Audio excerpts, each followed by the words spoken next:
మీ అందమైన ప్రయాణం ప్రారంభించండి. 49 మీ తల్లిదండ్రులు కావాలనే కలలను సాకారం చేయడానికి సహాయపడుతుంది.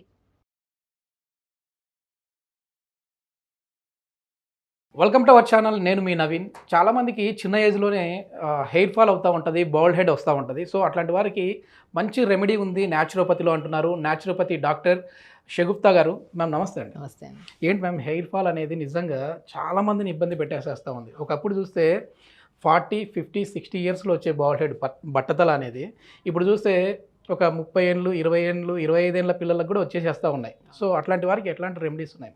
బేసికల్లీ ఇప్పుడున్న పిల్లల్లో మాత్రం 30 ఇయర్స్ వాళ్ళకు కూడా పట్టతలకి రావడంలో ఆ బట్టనైతే వచ్చేసేసి పెళ్ళిళ్ళు కూడా కాలేదని బాధపడతాం. ఆశ్చర్యం. ఎందుకంటే రీసెంట్గా నేను చాలా కేసెస్ చేస్తున్నాను హెయిర్కి సంబంధించినవి. అంటే వాళ్ళు ఇంటేక్ ఆఫ్ ఫుడ్ ప్రాపర్గా తీసుకుంటున్నారు, మల్టీవిటమిన్ టాబ్లెట్స్ తీసుకుంటున్నారు, ఏంటి అసలు అయినా హెయిర్ ఫాల్ కంట్రోల్ అవ్వట్లేదు. షాంపూస్ మార్చేసాము, అన్నీ నేనేమంటానంటే అన్నిటిని మార్చడం ఆపేసేయండి. సింపుల్గా ఒక షాంపూ మీద స్టాండర్డ్గా ఉండండి. అది 2 ఇయర్స్ అయినా సరే మీకు పడిందంటే అదే షాంపూని కంటిన్యూ చేయండి. ఏదో ఒక వీడియో చూసేస్తారు, అది ఫాలో ఇది ఫాలో అయిపోతూ ఉంటారు డెఫినెట్గా. అంటే వేరే వేరే బ్రాండ్స్ మార్చకూడదు, అంటే ఒకటే వాడాలంటే మీకు సెట్ అయ్యిందంటే మీరు చూస్తారు. ఏదైనా ఒక్కసారి షాంపూ వేసిన వెంటనే హెయిర్ ఫాల్ అవుతుందని ఆ భయంతో వేరే షాంపూని అదే రోజే కొంతమంది ఉన్నారండి చాలా వరకు. ఈరోజు మార్నింగ్ తలస్నానం చేసినప్పుడు ఒక కొత్త షాంపూ పెట్టడం వల్ల బాగుండిందని కొత్త షాంపూ వేరే షాంపూ తెచ్చేసి స్నానం చేసేస్తుంటారు. లేదంటే గంట తర్వాత ఇమీడియట్గా స్నానం చేస్తుంటారు. దానివల్ల హెయిర్ డ్యామేజ్ బాగా అవుతుంది. స్కాల్ప్లో చాలా రిలేటెడ్ ఇష్యూస్ వస్తాయండి. రక్త ప్రసరణ లేకపోవడం వల్ల బ్లడ్ మనకి డాండ్రఫ్ పట్టేయడము, అండ్ లేకపోతే మెయిన్ థింగ్ ఏంటంటే స్కాల్ప్లో ఇప్పుడు ఏదైనా సరే న్యూట్రిషన్ ప్రాపర్గా ఇంటేక్ ఉందనుకోండి, హెయిర్ హెల్దీగా ఉంటుంది, స్ట్రాంగ్గా ఉంటుంది. ఇంటేక్ ఆఫ్ ఫుడ్ ఎలాగో తీసుకోవట్లేదు. బికాజ్ ఎందుకంటే జంక్ ఫుడ్కి ఎక్కువ స్ట్రెస్ రిలేటెడ్ ఇష్యూస్ ఎక్కువ ఉన్నాయి. మనము చాలామంది ఏమనుకుంటారంటే ఫుడ్ ప్రాపర్గా తీసుకోవడం అనేది ఆలోచించకుండా, ప్రాపర్ స్లీప్ ఉందో లేదని ఆలోచించకుండా వాళ్ళు ఫస్ట్ మా దగ్గరికి వచ్చారు ఏమంటారంటే, మేము హెల్మెట్ ఎక్కువ పెట్టుకుంటున్నాం, మగవాళ్ళు అయితే స్పెషల్లీ మేము హెల్మెట్ ఎక్కువ పెడుతున్నాం, ఆ చెమ్మ వల్ల ఎక్కువ మాకు హెయిర్ ఫాల్ అవుతుందని అడుగుతారు. నేనంటే హెల్మెట్ వల్ల కాదండి, మీరు ఫస్ట్ ఇంటేక్ ఆఫ్ ఫుడ్ మంచిగా తీసుకోండి. ఫుడ్లో మనకు కావాల్సిన అమైనో యాసిడ్స్ ఉన్నా కానీ, విటమిన్స్ కానీ, డి విటమిన్ కానీ, విటమిన్ B12 కానీ, ఇవన్నీ చాలా ఇంపార్టెంట్. ఇవి ఎప్పుడైతే మన బాడీలో తగ్గిపోతూ ఉంటాయో హెయిర్ ఫాలికల్ స్ట్రాంగ్గా ఉండదు, వీక్ అయిపోతుంది. ఇప్పుడు 4 రోజులు మనం అన్నం తినకపోతే ఎలాగా వీక్ అయిపోతాం, అలాగా దానికి సంబంధించిన న్యూట్రిషన్ ప్రాపర్గా లేకపోతే అది కూడా వీక్ అయిపోతుంది. అప్పుడు మీరు కొద్దిగా అప్పుడు ఊరికే డాండ్రఫ్ పెట్టినా ఊడుతుంది, మీరు నిద్రపోకపోయినా ఊడుతుంది, షాంపూ మార్చకపోయినా ఊడిపోతుంది. ఇప్పుడు హెయిర్ స్ట్రాంగ్ అవ్వాలంటే, స్ట్రెంత్ పెరగాలంటే ఏంటి బెస్ట్ థింగ్ ఏంటంటే రైస్ గురించి అందరికీ తెలుసు. రైస్ని మనం నైట్ నానబెట్టేసుకొని మార్నింగ్ ఆ వాటర్ వస్తాయి కదా, ఆ నానబెట్టిన ఆ వాటర్తో షాంపూతో తలస్నానం చేసినా కూడా షాంపూ కలుపుకొని హెయిర్ ఫాల్ బాగా కంట్రోల్ అవుతుంది. కానీ కొన్ని సమస్యలు, ఇప్పుడు డాండ్రఫ్ ఉంది, లేదంటే న్యూట్రిషనల్ డెఫిషియన్సీస్ ఉన్నాయి, లేదంటే సమ్హౌ స్ట్రెస్ వల్ల ఉందనుకోండి, కొన్ని కాంబినేషన్స్ తీసుకోవాలి. ఇప్పుడు రైస్ అనుకోండి, రైస్ ఒకటి అండ్ కరివేపాకు గురించి తెలిసిందే. డైలీ కరివేపాకు ఇంటేక్ ఫుడ్లో తీసుకుంటూ ఉండండి.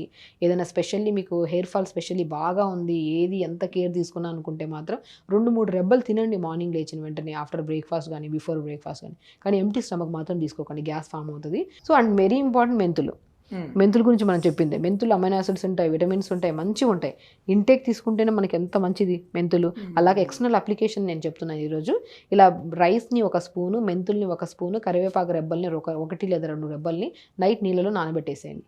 మార్నింగ్ లేచిన తర్వాత 2 నిమిషాలు వేడి చేసేసి వీటన్నిటిని ఫిల్టర్ చేసేసి ఆ వాటర్ ఏవైతే ఉన్నాయో అది ఒక స్ప్రే బాటిల్లో వేసేసుకోండి. ఆ స్ప్రే బాటిల్ వేసేసుకొని ఆ స్ప్రే బాటిల్ ఉన్న వాటర్ తలంతా స్ప్రే చేసేసుకోండి. ఇప్పుడు ఇది మనం మేకింగ్ చేస్తామండి, అంటే చూపిస్తామా ఎట్లా చేయాలనేసి, ఎందుకంటే ఆడియన్స్ కి కూడా ఒకసారి డౌట్స్ క్లారిఫై అయిపోతాయి. మనం చెప్పే విధానాన్ని బట్టి వాళ్ళు కూడా ప్రిపేర్ చేసుకోవచ్చు. ఇలా 1 వీక్ వాటర్ పెట్టిన తర్వాత ఇలా నైట్ సోక్ చేసుకున్న రైస్ ఏవైతే ఉన్నాయో, రైస్ కానీ మన ఇవి మెంతులు ఇలా నానబెట్టేసుకున్నాం మనం. ఇలా నానబెట్టిన తర్వాత ఇలా వాటర్ ఇలా అవుతాయి మనకి. సో దీంతో ఏం చేస్తామంటే ఈ వాటర్లో మిక్స్ చేసేస్తాం అనమాట. మనం 1 అవర్ ముందు నానబెట్టుకున్నా సరిపోతుందండి. 1 అవర్ ముందు కానీ, ఇప్పుడు మనం నానబెట్టింది 1 అవర్ ముందే ఇవి.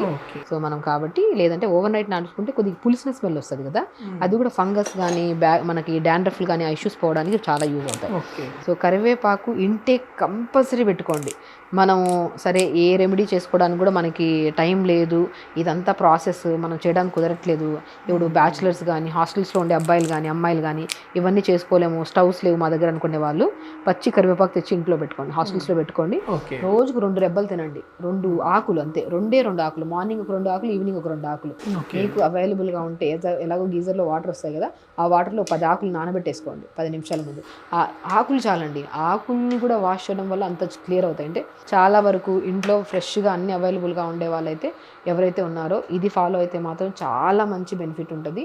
బై ఛాన్స్ వాళ్ళు హాస్టల్స్లో కానీ వాళ్ళకి అవైలబిలిటీ లేదు అనుకున్నారు, ఎందుకంటే మ్యాక్సిమం ఈ కండిషన్స్ చూస్తే హాస్టల్లో ఉన్న గర్ల్స్ కానీ అండ్ బ్యాచిలర్స్ రూమ్స్లో ఉన్న బాయ్స్కి కానీ ఇష్యూ చాలా ఎక్కువ ఉంటుంది. మ్యాక్సిమం ఈ 3 ఇంగ్రీడియంట్స్ ఉంటే మాత్రం ఇలా ప్రిపేర్ చేసుకోండి. బై ఛాన్స్ అవైలబుల్గా లేనండి వాళ్ళు అట్లీస్ట్ కరివేపాకైనా సరే మార్నింగ్ 2 రెబ్బలు, ఈవినింగ్ 2 రెబ్బలు తీసుకోండి. స్నానం చేసే ముందు రైస్ అయితే డ్రై రైస్ మనకి ఎక్కడైనా దొరికిపోతాయి, మెంతులు కూడా దొరుకుతాయి, కరివేపాకు కూడా దొరుకుతుంది. అది జస్ట్ ప్లెయిన్ వాటర్లో నానబెట్టేసేయండి. స్టవ్స్ లేవు అవైలబుల్గా వేడి చేసుకోవడానికి. చాలామంది నేను కామన్గా చెప్తున్నానండి, ఎందుకంటే చాలామంది హాస్టల్స్లో ఉన్న అమ్మాయిలు కానీ బాయ్స్ కానీ ఈ మధ్య కాలంలో హెయిర్ ఫాల్తో చాలామంది వాళ్ళే వస్తున్నారు మా దగ్గరికి. అప్పుడు మా దగ్గర స్టవ్ లేదు మ్యామ్, ఇవన్నీ చేసుకోగలుగుతామా లేదంటే నేను అంటాను నైట్ నానబెట్టేసేయండి, మార్నింగ్కి ఆ వాటర్ చేంజ్ అవుతుంది, ఆ వాటర్ని తలంతా స్ప్రే చేసుకోండి. ఈ తర్వాత షాంపూ చేంజ్ అవుతుంది. మెంతులు వేసాం కదా, మంచిగా ఉడుకుతుంది, రైస్ కూడా ఉడుకుతుంది కదా, ఆ గంజి కంటెంట్ వచ్చేస్తుంది మనకి. సో ఒకవేళ బై ఛాన్స్ అవైలబుల్ ఉంటే కొన్ని అవిసె విత్తనాలు వేసుకోవచ్చు. ఇందులో స్పెషల్లీ అవిసె విత్తనాలు, కొన్ని ఆనియన్ సీడ్స్ అని దొరుకుతాయి. ఈ 5 ఇంగ్రీడియంట్స్ వేసుకుంటే వైట్ హెయిర్ రాదండి మనకి, ఎందుకంటే ఇప్పుడు చిన్నపిల్లల్లో వైట్ హెయిర్ అనే సమస్య ఎక్కువైపోయింది. సో వాళ్ళు ఇంటేక్ ఆఫ్ ఫుడ్లో కొద్దిగా పిస్తా కానీ కొన్ని ఫ్లాక్ సీడ్స్ లడ్డు కానీ ఇలాంటివి ప్రిపేర్ చేసుకొని తింటే మాత్రం ఆ ప్రాపర్ న్యూట్రిషన్ అందుతుంది. కాబట్టి ఈ మొత్తానికి 2 విధాలుగా ఉపయోగపడుతుంది ఇది. అంటే హెయిర్ ఫాల్, అదేవిధంగా వైట్ హెయిర్, చిన్న వయసులో వచ్చే వైట్ హెయిర్ని కూడా మనం నియంత్రించుకోవచ్చు. నిజం. సో ఏదో చెప్తున్నామని కదా, చాలా కేసెస్లో నేను చేశాను.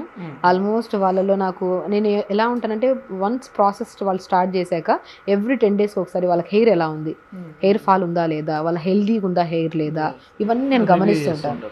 అలా 2 months తర్వాత వాళ్ళు వస్తే మ్యామ్ ఇంతకుముందు మా పాపకి ఇలాగా వైట్ హెయిర్ ఉండేది, అంటే అక్కడక్కడ కనపడేది, ఇది ఎప్పుడైతే స్టార్ట్ చేసామో మాకు చాలా వరకు కంట్రోల్ అయిందని అంటారు. అంత పవర్ ఉంటుంది మెంతుల్లో అండ్ కరివేపాకులో. ఓకేనా? సో ఇలా అయిపోయింది కదా, ఇప్పుడు మనం రైస్ వేసాం కాబట్టి కొద్ది గంజిలాగా ఫామ్ అవుతుంది. ఇలా మంచిగా ఇలా బాయిల్ చేసుకుంటే 5 to 10 minutes వరకు, more than 5 to 10 minutes, 5 minutes సరిపోతుందండి. 5 minutes సరిపోతాయి. ఇందులో మీకు ఇంకా అంటే లైక్ నరిష్మెంట్, హెయిర్ మరీ డ్యామేజ్ అయిపోయింది, అసలు చాలా స్ప్లిట్ ఎండ్స్ ఉన్నాయి, అంటే హెయిర్ గ్రోత్ అవ్వకుండా అమ్మాయిలు చూస్తే స్ప్లిట్ ఎండ్స్ ఎక్కువ ఉంటాయి, అలాంటి వాళ్ళలో కొద్ది కోకోనట్ ఆయిల్ వేసుకోవచ్చు. ఇదే వాటర్లోనే కోకోనట్ ఆయిల్ వేసుకొని తలంతా స్ప్రే చేసుకుని మసాజ్ చేసేసుకోవడం, కొన్ని వాటర్ మిగిలిచ్చేసుకొని దాంట్లో షాంపూ కలుపుకొని తల స్నానం చేయడం. సో విత్ ఇన్ 1-2 washes మంచి డిఫరెన్స్ వస్తుందండి, హెయిర్ ఫాల్ కంట్రోల్ అవుతుంది. అండ్ ఒకసారి చూడండి, మనం మరిగించిన తర్వాత వాటర్ చూడండి, కలర్ చూడండి ఎంత మంచిగా చేంజ్ అయ్యాయి.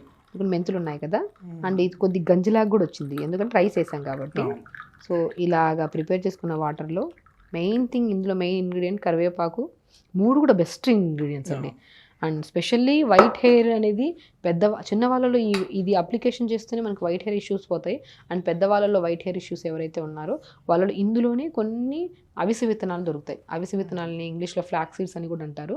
అండ్ ఆనియన్ సీడ్స్ అని దొరుకుతాయి, కలోంజీ సీడ్స్ అని, అదొక 1 స్పూన్ ఇదొక 1 స్పూన్ కూడా మొత్తం దీంతో పాటు నానబెట్టేసుకొని మనం ఇలా మరిగించుకొని ఫిల్టర్ చేసుకొని దాన్ని సేమ్ ఇదే పద్ధతిలో మనం చేయడం వల్ల కూడా ఆ హెయిర్ కూడా రాను క్రమేపీ క్లియర్ అవుతుంది. మనకి చాలా మంచి ఇంటి చిట్కా, ప్రతి ఒక్కరు ఫాలో చేయొచ్చు.